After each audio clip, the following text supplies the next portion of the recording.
Data from the Central Bank of Nigeria's weekly international payments showed that the amount spent in January was 146.17% higher than the $45.6 million than the $45.6 million dollars. The federal government has struggled to boost its revenue base despite its revenue generation efforts. Data from the Federation Accounts Allocation Committee disbursement reports published by the National Bureau of Statistics show a 240.02 billion naira decrease compared to the 990.19 billion naira shared in December 2022. In 2022, Nigeria spent $2.4 billion to service its external debt, which was a slight increase from $2.11 billion spent in 2021. The data also showed that the federal government deducted over 78 billion naira from allocations made to the states for external debt servicing. The Minister of Finance, Budget and National Planning, Zainab Ahmed, has urged insurance operators in West Africa to reposition the industry for global competitiveness. Speaking at the West African Insurance Companies Association Educational Conference and celebration of its 50th anniversary in Lagos, Ahmed noted that as an optimist, we are encouraged to believe in a new dawn, leveraging technological innovations and a positive paradigm shift focused and poised to meet the anticipated surge in the demand and untapped side.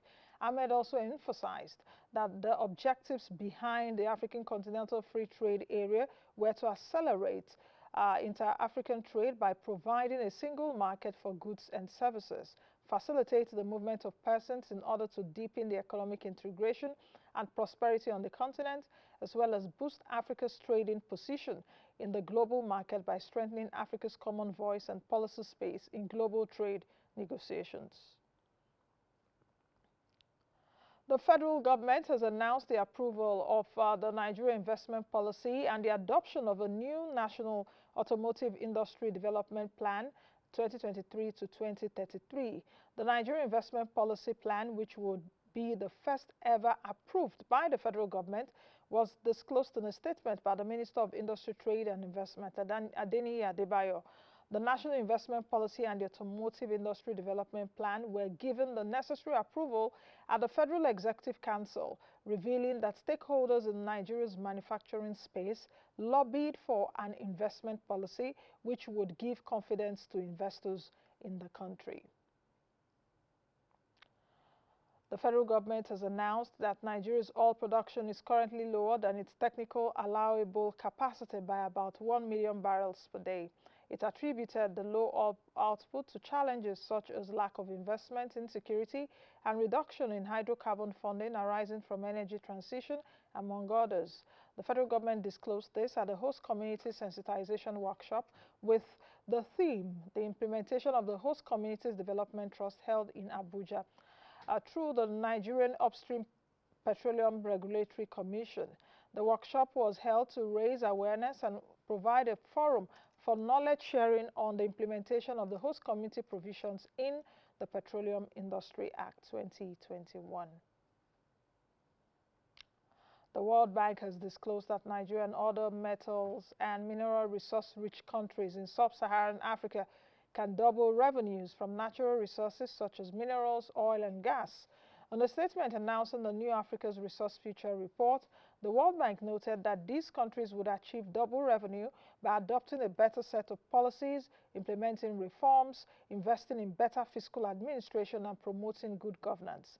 The bank also recommended full taxation of natural resources to charge the full cost of environmental and social impacts, which are not always fully covered by producers, including petroleum resources, noting that the prospect of higher revenues is significant in countries that are unable to make needed development investments because of high borrowing and debt service costs. The IMF's newly released economic outlook for Asia-Pacific has painted a more optimistic picture for the region and expects the economies of Asia and Asia-Pacific countries are expected to contribute about 70% of global economic growth in 2023, a significantly larger share than that of the past few years. In the report, the IMF also raised its forecast for Asia-Pacific economic growth to 4.6% in 2023, which largely reflects China's recovery as well as the resilient development in India. Speaking at an IMF news conference in Beijing on Thursday, Thomas Heblin, Deputy Director of the Asia and Pacific Department in the IMF, stated that the Asia-Pacific will be the most dynamic of the world's major regions in 2023, driven by the buoyant outlook for India and China. Global inflation is easing, but it remains stubbornly high, and banking strains in the United States and Europe have injected greater uncertainty in an already complex economic environment. That said, despite this somber backdrop, the Asian Pacific region remains dynamic and is carrying much of global growth this year. We have to be humble and recognize the fact that we don't know where the pressures are building for sure, but you have to be vigilant and take proper measures when you see the problem. I would also add that financial institutions in Asia are pretty well capitalized and have good liquidity buffers, so they are well placed to deal with these problems when it affects the banking sector itself.